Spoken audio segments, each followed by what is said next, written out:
10 juin. 14 heures, nous roulons jusqu'à Oujda sous un soleil de plomb. C'est le jour du vernissage. L'exposition se tiendra un mois dans cette galerie toute neuve. Une magnifique table aux couleurs pastel a été dressée devant la photo du roi. Des boissons à base de lait et de fruits, des gâteaux aux multiples formes font saliver nos papilles. La première chaîne de télévision marocaine est présente pour couvrir l'événement. Le directeur régional des affaires culturelles, M. Kadoussi, le président de l'association Gafeit, M. Sameh Derwish, Ketoui salue le projet innovant et font honneur à l'artiste comme il est rare de voir. Il remercie le Pays basque et la France d'avoir contribué à la réalisation de ce projet qui, il le souhaite, permettra de tisser un pont entre l'oriental et le Pays basque de France, comme ils disent.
Ce vernissage se clôture chez Sameh, président de l'association Gafeit, qui nous invite à partager sa table et ses mets dans la fameuse pastilla. Galettes géantes, sortes de feuilletés à base d'oignons, de poulet ou poisson, œufs, amandes, mélange de sucré salé, qui peut demander des journées de confection. Sameh, originaire de Gafeit, œuvre avec une farouche détermination au développement de son village. Homme d'une grande modestie, académicien, poète, il nous présente les artistes et membres de l'association présents. Le cercle des intellectuels d'Oujda, regroupant des professeurs, écrivains, académiciens, peintres, poètes, calligraphes, avocats, architectes, partage avec lui le désir de porter à Gafeit le développement culturel et social qui permettra d'autres horizons aux habitants et notamment aux jeunes. Le mouvement, l'énergie que nous avons sentie à leur contact pour activer un processus de changement dans un pays qui peine à avancer est palpable, réel, puissant. 12 juin. Sur le chantier, la sphère prend forme et la morula se dessine. Hamza apprécie le travail de la sculpture, cela lui donne des idées. Les promeneurs s'arrêtent sur le site, regardent, interrogent. La plupart découvrent ce métier et sont fascinés par les machines. Au fil des jours, Régis devient un familier de leur quotidien. Des relations se tissent autour des thés à la menthe. Chayeb, le grand chef de l'oasis, ne parle pas le français, cela n'a pas empêché aux deux hommes une grande complicité. Pendant que les uns travaillent, les autres ne cessent de découvrir les richesses de l'oasis. L'eau tombe en cascade. Elle chante à l'oreille des galets, danse dans le déhanchement du lit de sa rivière.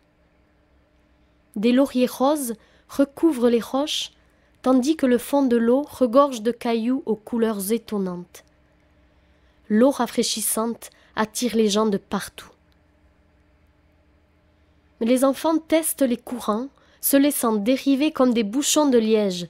Ils jouissent d'une grande liberté dans leur environnement. Je les observe se baigner. Il y a toujours des ados, des adultes, pour poser un regard attentif sur les plus jeunes. Les apprentissages de ces derniers sont favorisés par les encouragements de leurs aînés. Cette proximité entre eux est enviable. Les adultes accordent une grande place à l'enfant. Diony sera toujours entouré d'une grande attention affectueuse de leur part. Il apprendra à courir comme ses nouveaux amis, pieds nus sur la roche. Chaussés de simples sandales en plastique, les enfants dévalent les montagnes comme de véritables cabris. Ils sont les premiers à instaurer une relation. Le caillou présent partout est l'objet de jeux que nous découvrirons et qui donnent lieu à des situations cocasses. Pour traduire des règles, il nous faut parfois utiliser 3 langues. Quelle richesse que de voir ces enfants partager leurs jeux avec toutes ces langues. À l'ombre des secrets de la roche, à l'abri sous la végétation, l'endroit est idéal pour oublier la chaleur, le désert et l'ennui des jeunes.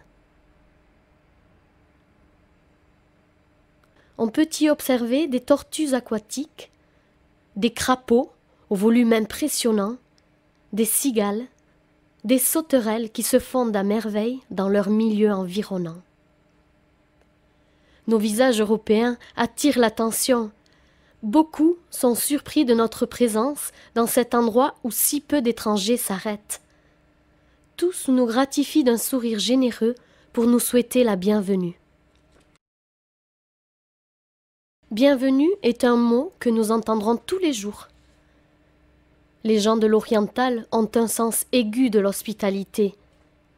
Les jours qui suivront nous feront découvrir la générosité avec laquelle ils nous feront partager leur maison, leurs fêtes, leurs tables, leur quotidien.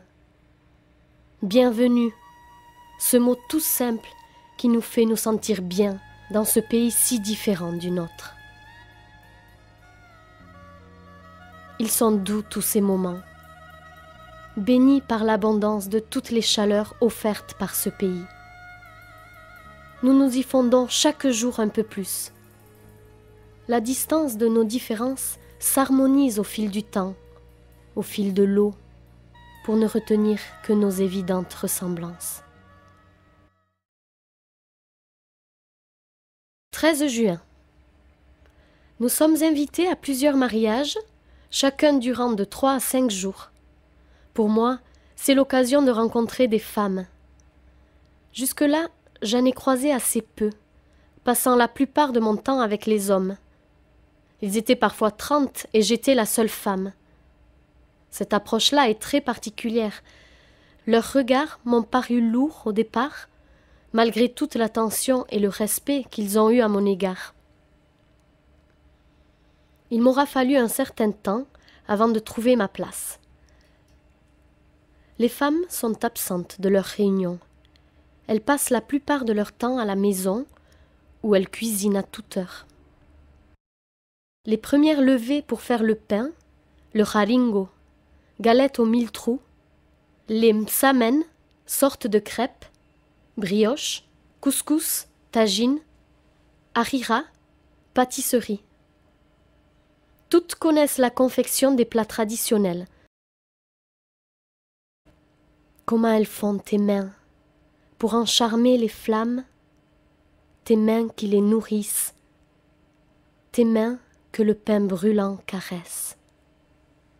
Chaki Ngadi. Elles cuisinent souvent dans des espaces rudimentaires pour une quantité d'invités qui peut aller jusqu'à 300 personnes. Leur savoir-faire m'épate. À l'occasion des mariages, les femmes et les petites filles dessinent sur leurs bras, leurs jambes, des arabesques au henné. Signe de bienvenue, santé, bonheur, ces tatouages temporaires constituent tout un art. Lors de la fête, elles chantent du matin au soir. Habillées de magnifiques robes blanches ou de djellaba haute couture, elles sont infatigables avec leurs tambourins. Tbal, mot qui rejoint la tabala, qui rythme leurs chants, incantations, prières de bienveillance adressées à chaque invité, nous compris. Leur fameux you-you, à peu de choses près Irinsina, jaillit de leur gorge comme un hymne à la vie. Elles dansent à présent, serrées les unes contre les autres, à petits pas, elles font tourner le cercle qu'elles forment. Il ne me sera pas permis de les photographier, mais je suis reçue dans leur cercle avec tant de sollicitude que très vite je me laisse porter par le groupe pour découvrir une ambiance joyeuse, rieuse, complice et travailleuse. Offre-moi les cordes de la vie, qu'on chante ensemble. Offre-moi ton soleil, ton étoile, ta lune, tant qu'on a la possibilité de vivre, tous ensemble sur la planète de la poésie. Ben Sameh Derwish. Malgré la barrière de la langue, nous parviendrons à échanger nos sensations, nos pensées sur nos différentes façons de vivre. J'apprécie la présence de ces femmes, leur réserve, leur délicatesse, ce qu'elles disent, ce qu'elles taisent, ce dont elles rêvent. D'une région à l'autre, les danses changent, mais les habitants expriment toujours à travers elles leur joie de vivre et leur attachement à la terre. La Regada, véritable nom Imadiazane, est une danse traditionnelle née dans les montagnes du Rif.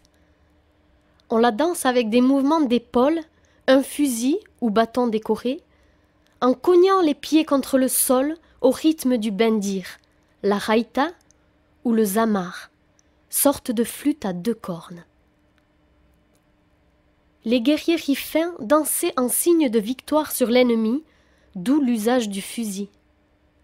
Les frappes de pied au sol symbolisent l'appartenance à la terre.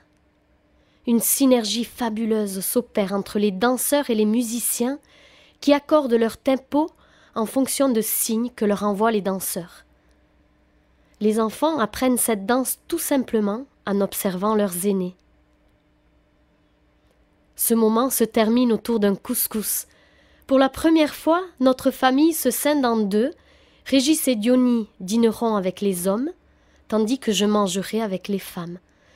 Cela nous laisse une drôle de sensation. Le dernier jour du mariage, toute la famille, femmes, hommes, enfants, se retrouve pour un grand repas suivi de danse. Les repas sont silencieux, bien loin de l'agitation qui anime les nôtres. Leur résistance à la danse est sans limite. L'absence d'alcool, les longues marches quotidiennes, peu de voitures dans le village, ne peuvent que favoriser cette incroyable condition physique.